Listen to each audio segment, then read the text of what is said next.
battle against terrorism involves all of us. Everybody in this country is a potential terrorist.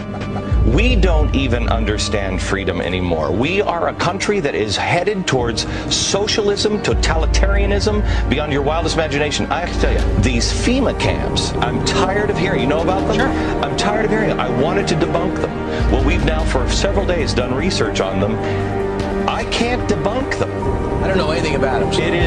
It is our government. If you trust our government, it's fine. If you have any kind of fear that we might be headed towards a totalitarian state, look out, buckle up. There's something going on in our country that is ain't good.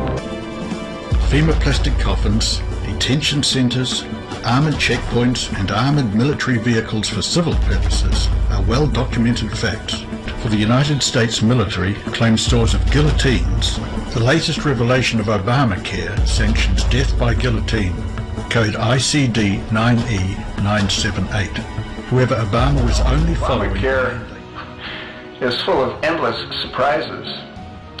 Yeah, you want to go Google Obamacare ICD-9. It's the code that confirms execution by beheading. Yeah, that's within Obamacare. That shouldn't come as any kind of a big surprise to anyone, considering that that's what they do in that part of the world. You know, they cut people's heads off. And Obama is from that part of the world.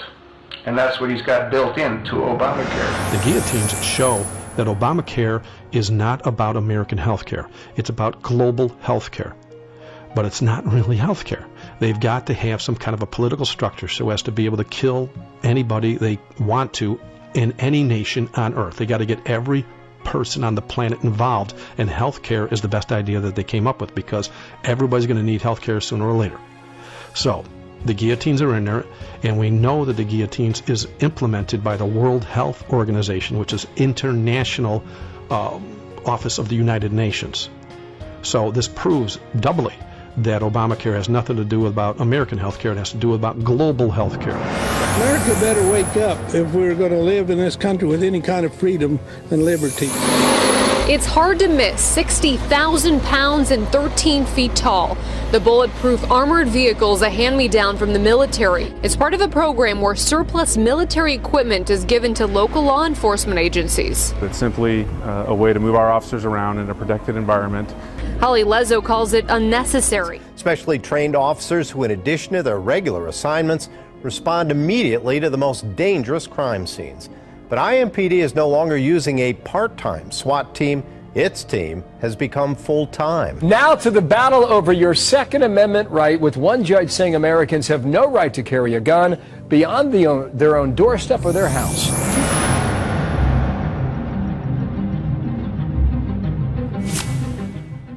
And his power shall be mighty, but not by his own power. And he shall destroy wonderfully, and shall prosper and practice, and shall destroy the mighty and the holy people.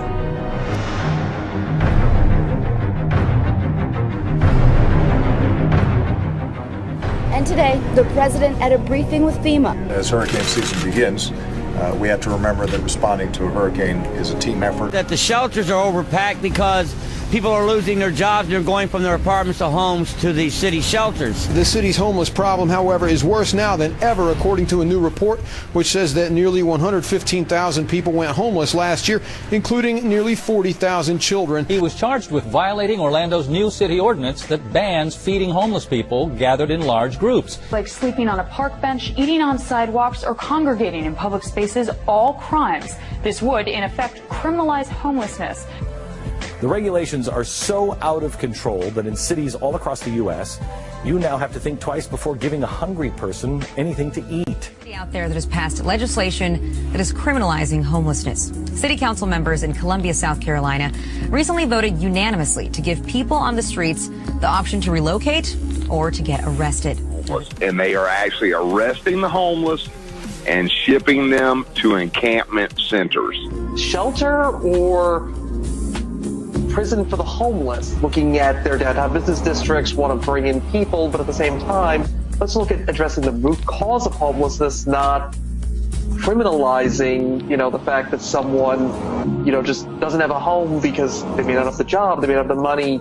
A lot of other cities are looking at other ways to address homelessness, not, arresting them, shipping them out to someplace in the middle of no place and putting them in a shelter that may or may not be homeless jail. So yeah, well, very interesting. It's not addressing the problem. It's just that mentality of locking people up and throwing away the key and trying to just forget about it and not even have to acknowledge or visually see that this problem exists anymore, which I just think is a horrifying development. Everything is set into place.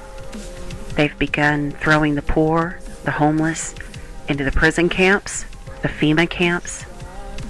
Now all they have left to do is take the guns. Armed Black Hawk, I told you they were coming. There's no lights on them. Military helicopters conduct covert exercises over U.S. bank buildings. The entire city of Boston is in lockdown. In the suburb of Watertown, police with guns drawn are searching door to door. We had martial law up there. FBI and all these agents coming in and closing things down, going into people's houses.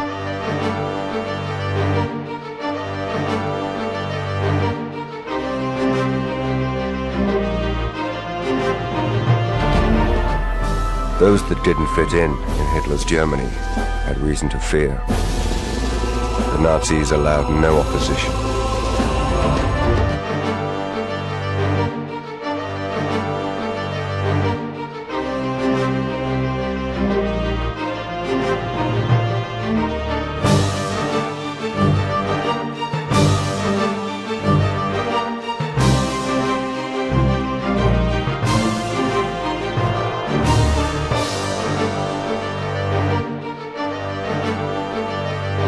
At day, their advantage lies in the speed of their strike. At night, they seem to appear from the darkness. Marines and sailors of the 31st Marine Expeditionary Unit's Maritime Raid Force conduct a series of urban assaults as part of a realistic urban training exercise created by Special Operations Training Group.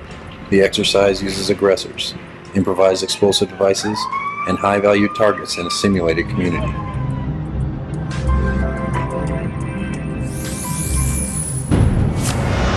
And they shall be gathered together as prisoners are gathered in the pit, and shall be shut up in the prison, and after many days shall they be visited. The Department of Defense has just issued a new list of extremists that should be watched. And on that, in fact, number one, past the Muslim Brotherhood and past Hamas, Hezbollah, number one, evangelical Christians. We begin tonight with a newly leaked U.S. Army military police training manual for what they are calling civil disturbance operations. The Army manual outlines the plan to kill rioters and demonstrators in America. That's right, they have plans to confiscate our firearms and kill American citizens on U.S. soil. This during a mass civil unrest. I guess shooting innocent civilians, perhaps. Our own military being trained for armed conflict with U.S. citizens. They're being trained to confiscate our guns and preparations to process us into camps during civil unrest. It just dawned on me and hit me now completely, 100% sure that these Google barges are prisons, concentration camps, and it turns out to be a ship at sea. And then it dawned on me that this is what these are. Just look at the aesthetic. Hush, hush. Why? Look at the way it looks, and then go look up other prison barges. I'm gonna post a link, and I urge you people to check it out. I urge you to warn people around you. These are prison barges. These are prisons. Probably hundreds of these that are not seen yet. Anybody who doesn't get on the ball and get rolling with the program is going to get shipped out. Of Northrop Grumman's much-feared spy copters, lest we not forget that in the past 2 years, FEMA has ordered over 180,000 of these prisoner containment boxcars. Brothers and sisters, and she got arrested outside and thrown in the car. Held her down, the cop reading her right. We had this homeless girl that we were helping. Homeless, got picked up in the street by the police. He was taken to the FEMA camp, okay? And in there, while he was in there, they offered him and his friends the RFID, and his friends got it, but he refused to get it because somehow he knew it wasn't right. It wasn't right, brothers and sisters. And he refused the RFID, but they told him that if, while he was sitting there in the chair, that they were telling him that if he get the RFID, he will have great benefit. He will be able to get food stamps, okay, and money assistance from the government, okay. He will have great benefit, and he didn't even have to wait online or anything. It will just go to his account because he has the RFID. It will be so easy for him, okay, to buy things and just get whatever he needs to get right away. In the government will make it to him very easy. If any man worship the beast and his image, and receive his mark in his forehead or in his hand, the same shall drink of the wine of the wrath of God, which is poured out without mixture into the cup of his indignation. And he shall be tormented with fire and brimstone in the presence of the holy angels, and in the presence of the Lamb. They call it a residential center, but it looks a hell of a lot more like a prison to me. Double fences, floodlights, barbed wire to keep people from getting out, and at the main entrance, railroad tracks, just like Nazi Germany.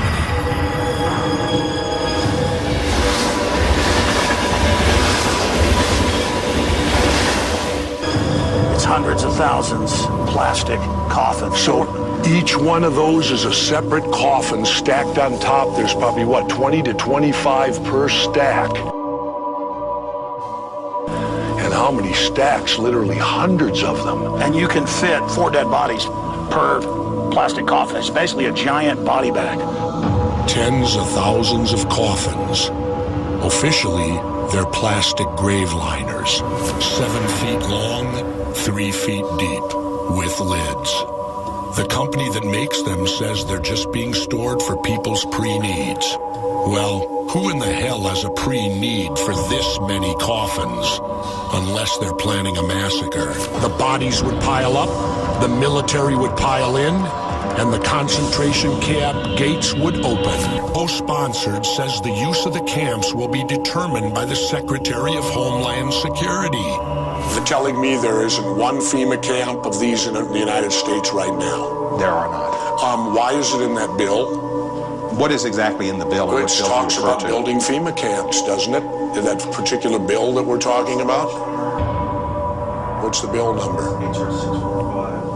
6 FEMA camps to be built within the United States. How can a bill state that there'll be 6 FEMA camps built in the United States, and then I'm being told there are none? I think those are locations for if there's a disaster like in Katrina. I think that's what it is. It's not any kind of a concentration camp or anything to round up citizens. They can come and go as they please. Exactly. They won't be locked. No. They can go in and out, because the place I saw in Texas is locked.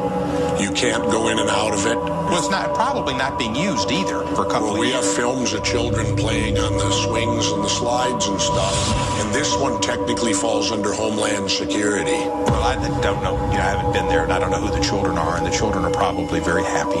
Where have we heard that before? They're probably children of the people that manage the place, I imagine, but they're not people that have been taken there, by some green monsters in a machine. I have fear of my government, not green monsters and machines from outer space. I have enough fear from here. Fear none of those things which thou shalt suffer. Behold, the devil shall cast some of you into prison, that ye may be tried, and ye shall have tribulation 10 days. Be thou faithful unto death, and I will give thee a crown of life.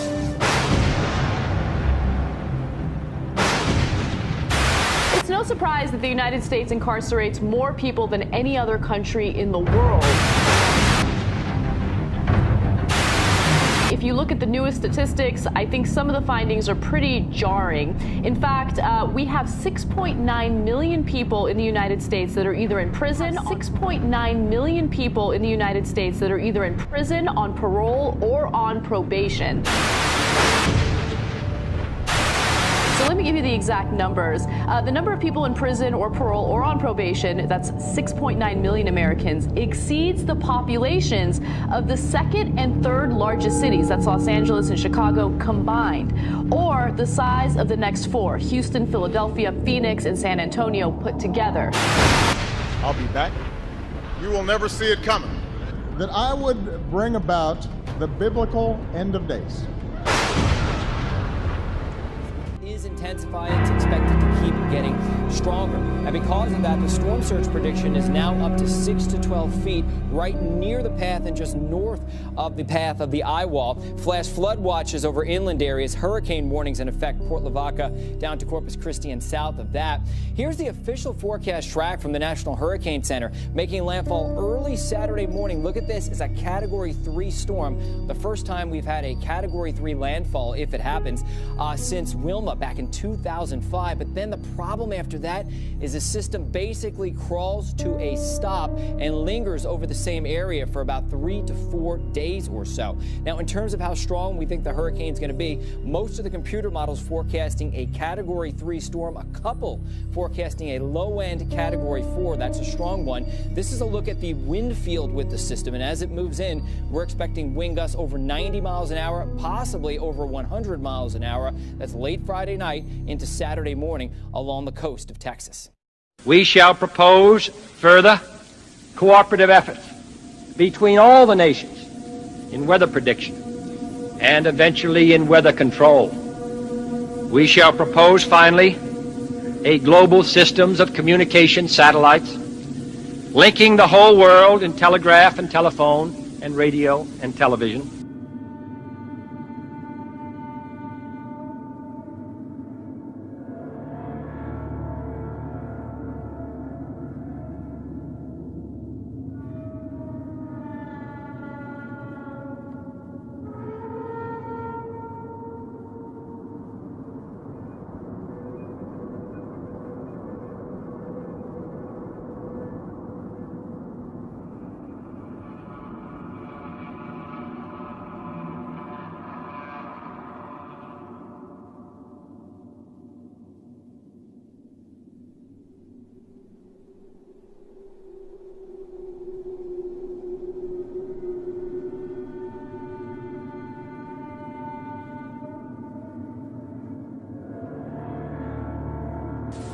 The day need not be far away when such a system will televise the proceedings of this body to every corner of the world for the benefit of people.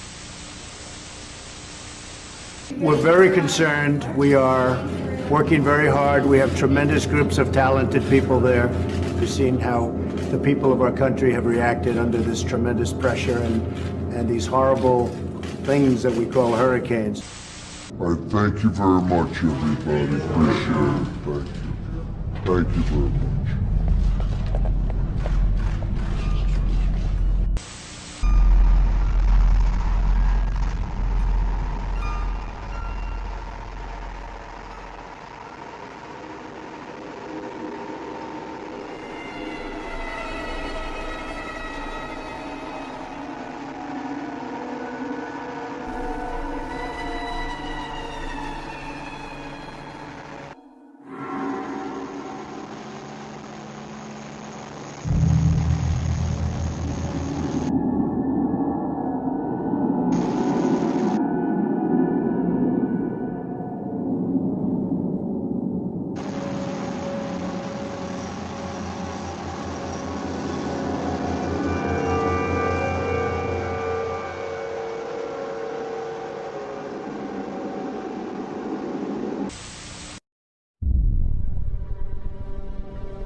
And I am so proud to be here, folks, because I love activists. If we're going to take this country back, it's going to be activists that does it. And you're it. Praise God. Thank you. Thank you so much. Nothing ever gets done until activists get involved. And we're going to take this nation back, doggone it. We're going to take it back for God in the Constitution. But it's only through activism that we're going to do it. And you are the reason that I'm here today. Praise God. I'm just so pleased to serve with you at this time in our nation's history. God bless all of you out there. I appreciate you very much. I have our publication here, Aid and Abet Police Military Newsletter, and I want to share something with you here. I have a good buddy at one time, J. Edgar Hoover, director of the FBI. He was not a homosexual like they say. That was a lie that they built up to discredit him. Here's what he said 40 years ago. He said, the individual is handicapped by coming face to face with a conspiracy so monstrous that he cannot believe it even exists. And that's the problem we have today. This conspiracy is so monstrous, so demonic, that we tell people about it and they say, you're crazy. This is America. It can't happen here. So J. Edgar Hoover said that it was a conspiracy so monstrous that people don't even believe it exists. And that's the problem we have today, folks, is doing that, convincing people that this conspiracy is real. I've had people calling me saying they go out to their mailbox and they find a little red dot or a little blue dot on their mailbox, and they wonder what the little red dot and blue dot is. Well, it's marking your mailbox by the government, so when foreign troops come in here on us after martial law, if you have a red dot on your mailbox, they take you out immediately and shoot you right in the head. But if you have a blue dot, they take you to the Fema camps being built by Halliburton right now to house 50 million Americans. They're building enough concentration camps in America by Halliburton that Cheney's getting rich off of, Vice President Cheney's getting rich off of, to put those with the blue dot on your mailbox in those concentration camps. Now, if you go out and you find a pink dot on your mailbox, that means that they believe you'll be a good slave and you're going to go along with the program and serve our international Antichrist masters. So watch for that dot. They haven't got up to our area yet because they're afraid we might catch them putting the dots on the mailbox and they wouldn't get back to their home at night, if we catch them. But it's time to prepare, folks. It's time to prepare. It's time to work like we're going to win, which we are, but it's also time to prepare like you may lose temporarily. So I'm going to tell all of you, if you have not bought ammunition, if you have not bought guns, go get them now.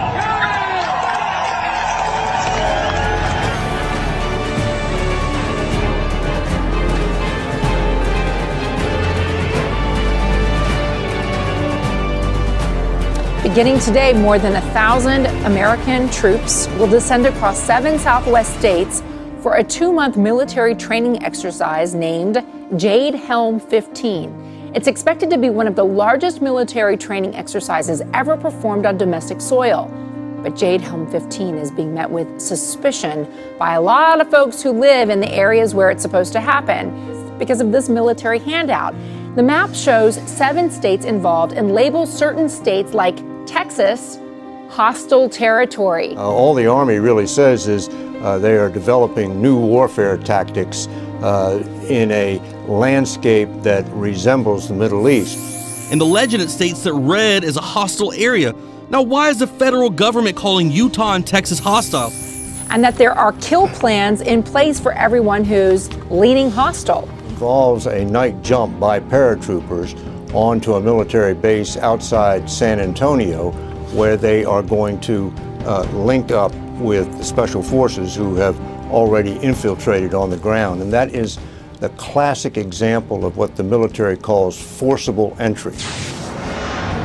Wherefore take unto you the whole armor of God, that ye may be able to withstand in the evil day, and having done all, to stand. On Facebook and on Twitter, they're wondering what's with the X marks that have been left on street curbs. Residents of at least 2 Northside neighborhoods report seeing more and more of these things, so we sent out our Jesse Degollado to check it out. If X marks the spot, then why here? Why are there small red X's scattered here and there along curbs and sidewalks? Even X's that were apparently cut into fresh cement, then colored blue. Our intelligence unit is looking into it.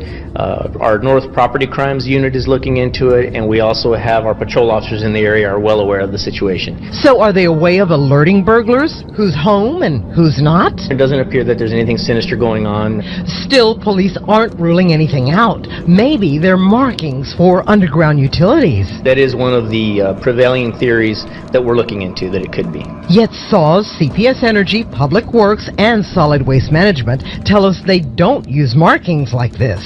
You know, I never noticed that up until now. Olivia Guzman, who has a red X in front of her house, agrees given where her utilities are located. No, they're over here. There's the phone, AT&T right there.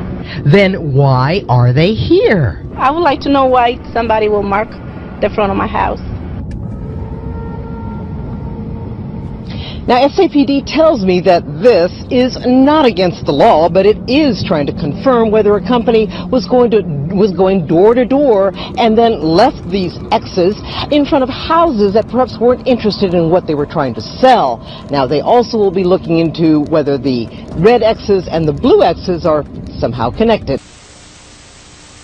Is because some of these people, this is a new normal. They're never going to go back home. So they want to help them as much so that they're never just walking out of here and feeling like they're going back onto the street. They've worked with them throughout the process here to help them adjust to this new world order that they're going to be living in after this. To help them adjust to this new world order that they're going to be living in after this.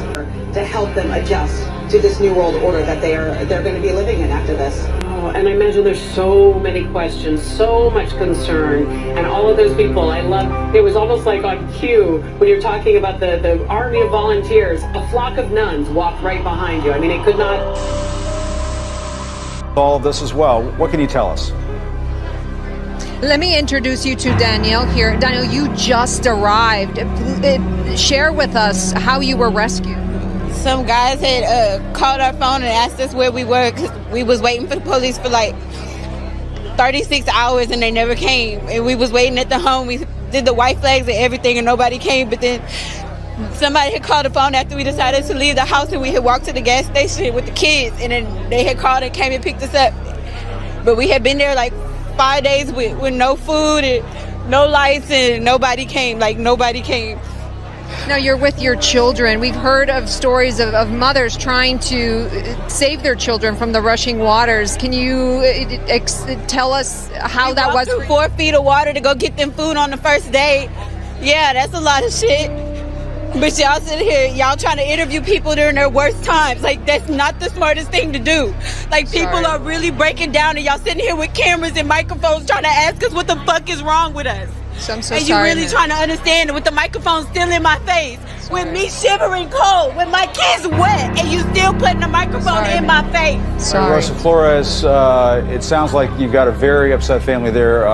We're going to take a break from that, and we'll get back to you later on. Rosa Flores in Houston for us. Thank you.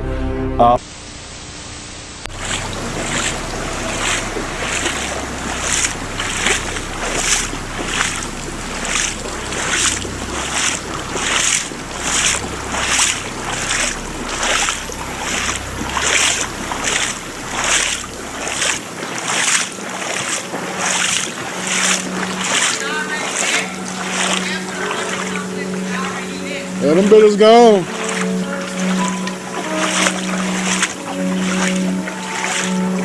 Shit.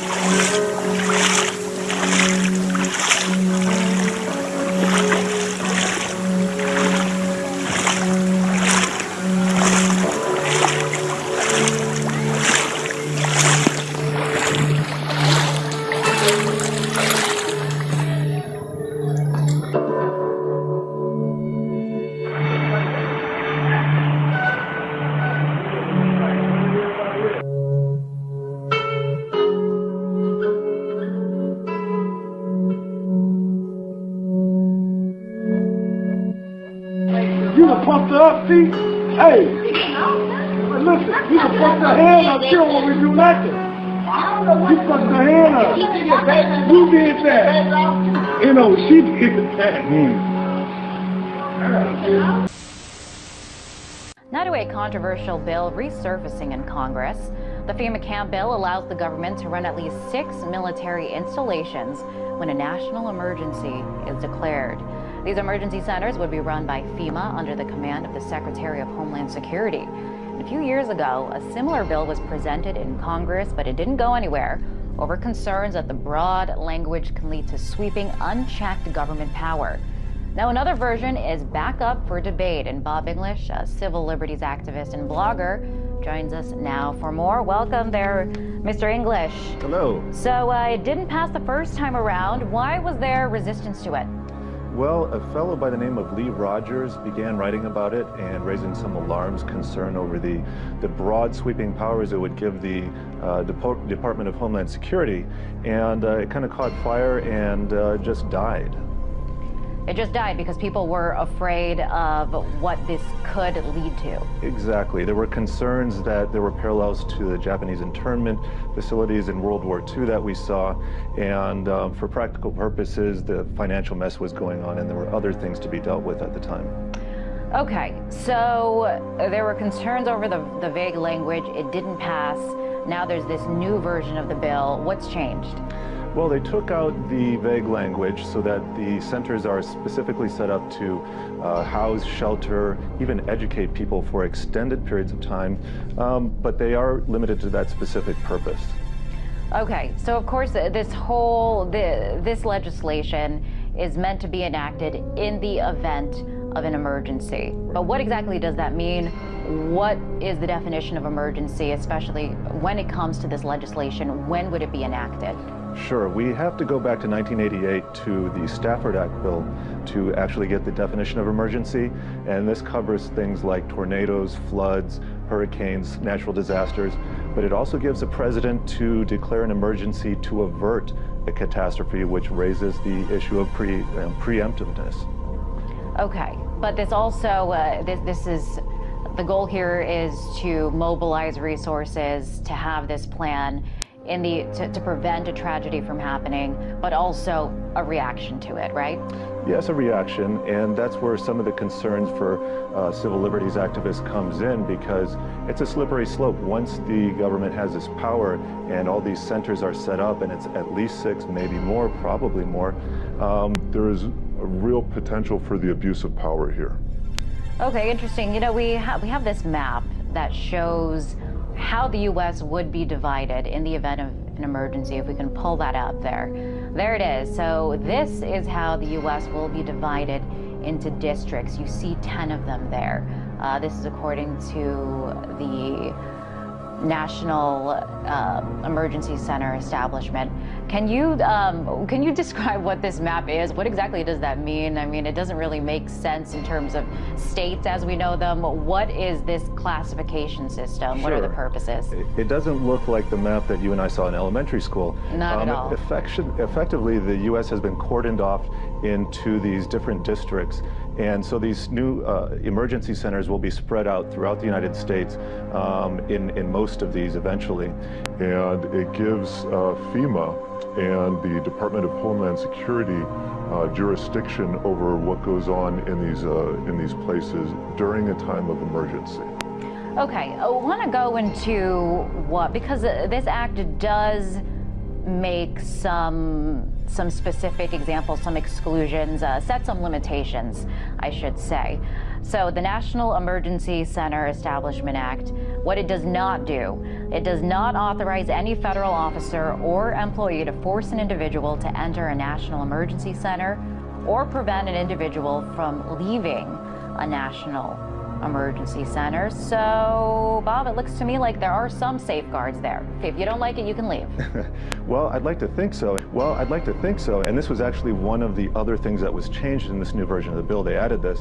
But if you read what they're saying, federal officer or federal employee. That doesn't cover members of the military.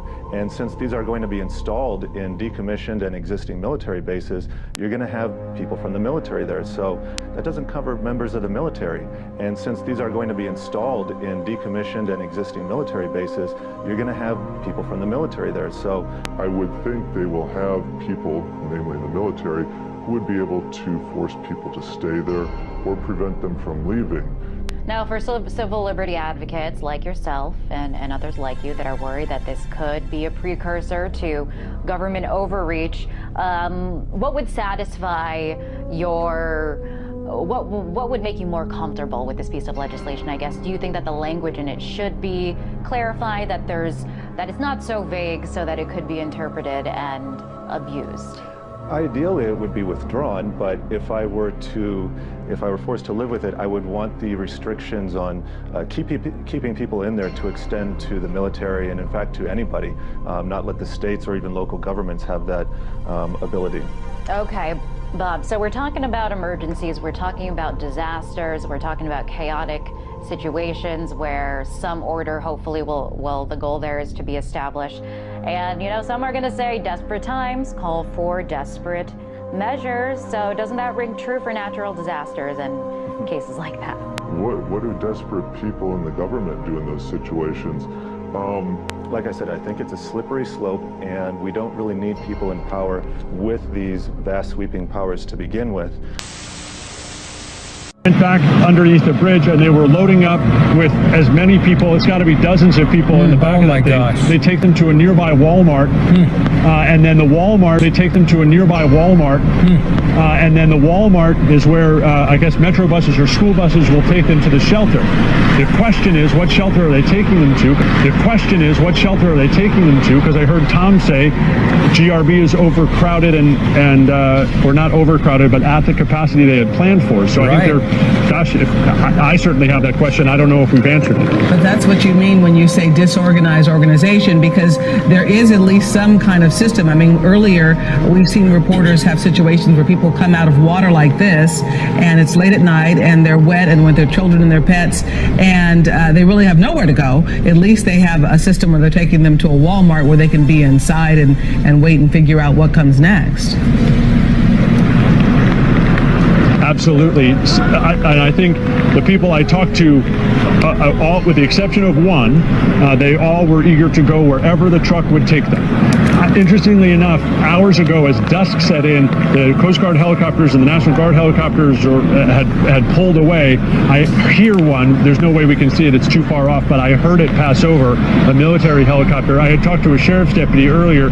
They said they had a quadriplegic who was stuck in his home and obviously needed immediate rescue, but and they were going to try and do that one with a chopper. I don't know if that's what we're hearing, but I know that was something that they were discussing.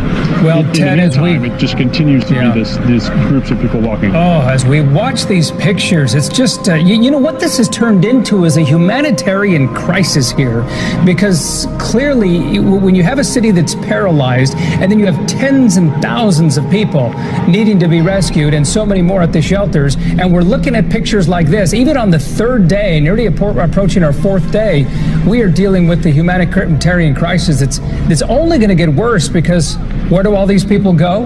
Are there enough shelters? What about food? What about clothing? What about hopefully they'll open up more churches? Right. That's certainly a big resource we have in this community. A lot of churches that hopefully will step up. Any thoughts on that, Ted? Well, I think we'll get to the point.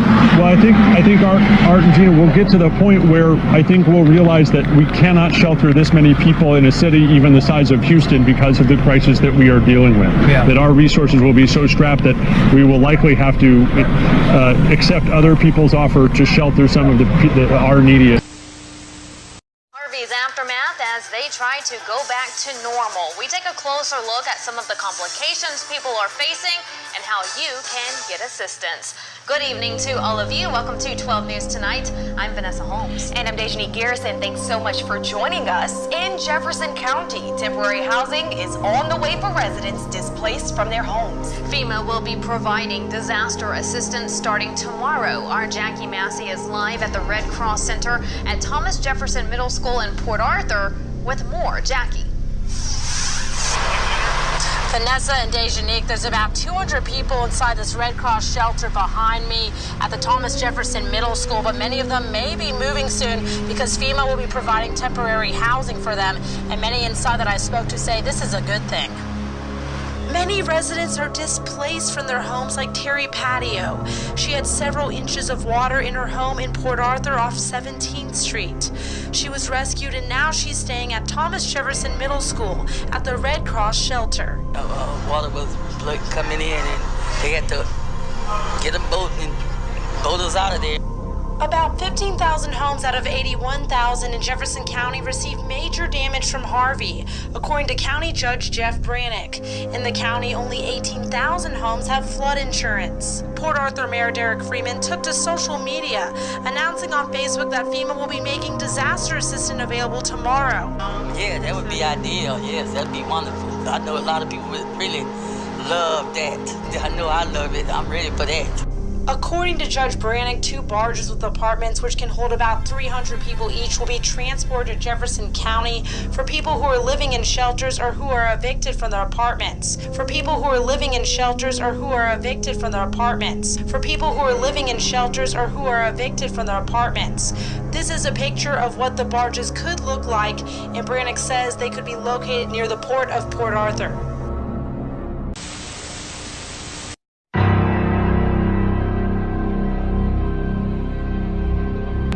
I got displaced too, yes, me. I got displaced too because of the flood and because I have my dog and a whole lot of other stuff. And I'm here with this nice gentleman and there's some other people. It was a whole lot of people here, probably about 200-300 people. And there's like a long line of people over there just now getting here. And there are thousands of people in here, but I can't go and show you for public, like, privacy reasons. But I can't go and show you for public, like, privacy reasons. But I can't go and show you for public, like, privacy reasons. And Sergeant Sanchez of HPD just got through threatening to arrest people if they wanted something to eat. Now, members of the Red Cross are supposedly trying to find food because they can't find it. However, members of certain police departments are getting steaks and hamburgers and fresh food. Well, mind you, this is actually food from yesterday. So, and they have like tubs and tubs and tubs of the food, but they won't feed the people.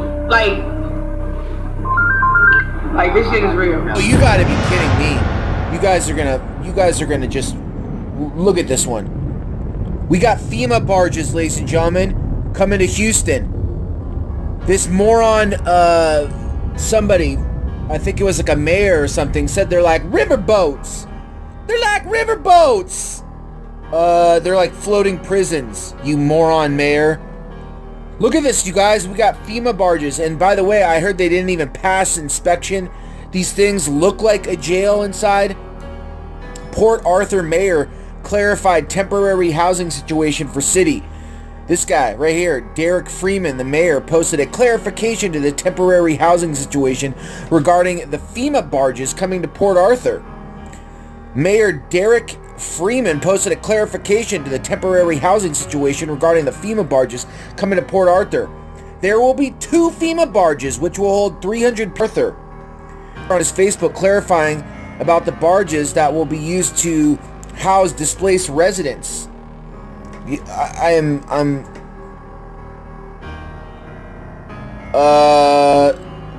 Looks like a jail. That looks like jail. Take a look at that. It looks like jail.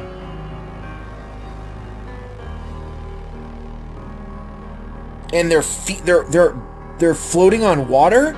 FEMA barges? You gotta be kidding me. Port Arthur, please allow me to clarify our housing situation as of right now. We have 270 citizens in shelter. We have citizens in... Added to that, we have 250 plus citizens being displaced by flooding on their first floor apartments. Then we currently have some 4,000 plus citizens sheltering in their homes. PAISD, whatever the hell that is, first thought they would be out 4 to 5 weeks, but after assessing the damage on all the campuses, they were able to get our kids back. They were able to get our kids back Gwendolyn Donahue, displaced resident who is currently staying at the Red Cross shelter at Thomas Jefferson Middle School, is not happy with this type of temporary housing. To live from shelter to shelter is hard enough, but at this moment, now you're talking about putting me on a barge? Putting me on a barge, a ship? What, you put out a cargo of food to ship around, and now you're talking about this is how I have to live? She was rescued from her home during Hurricane Harvey, then transported from shelter to shelter. She said last thing she wants to do is live on a barge on the water. I will say again, I'm not a fish. I'm not a crab.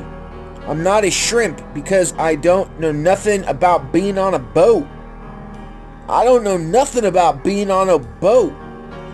County Judge Jeff Branwick said FEMA and the Texas Division of Emergency Management are looking at other options for temporary housing, such as mobile homes, trailers, and shelters.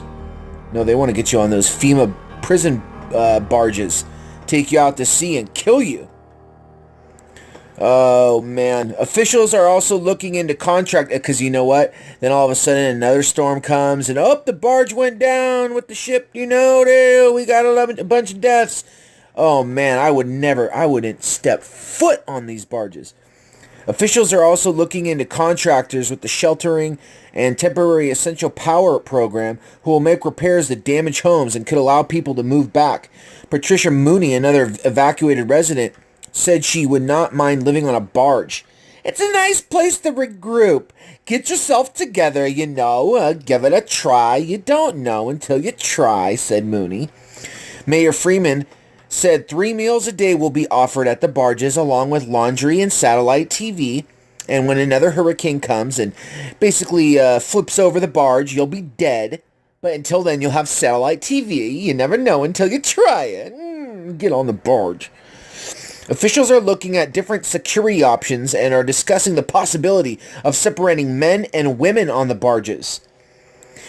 Judge Brannick said he believes a screening process will be in place to prevent sex offenders and criminals from staying on the barge. Oh, this gets just better and better. This just gets better and better. This gets better and better. So, ladies and gentlemen, welcome to hell. Yeah, your new house is here. It's called the FEMA barge.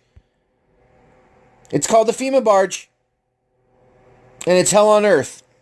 So let's pack you all in there, and then when the next storm comes, we're going to just basically have it sink to the bottom of the sea. Good riddance. But you'll get your satellite television and 3 square meals a day. And I saw the souls of them that were beheaded for the witness of Jesus, and for the word of God, and which had not worshipped the beast, neither his image, neither had received his mark upon their foreheads or in their hands. And they lived and reigned with Christ 1,000 years.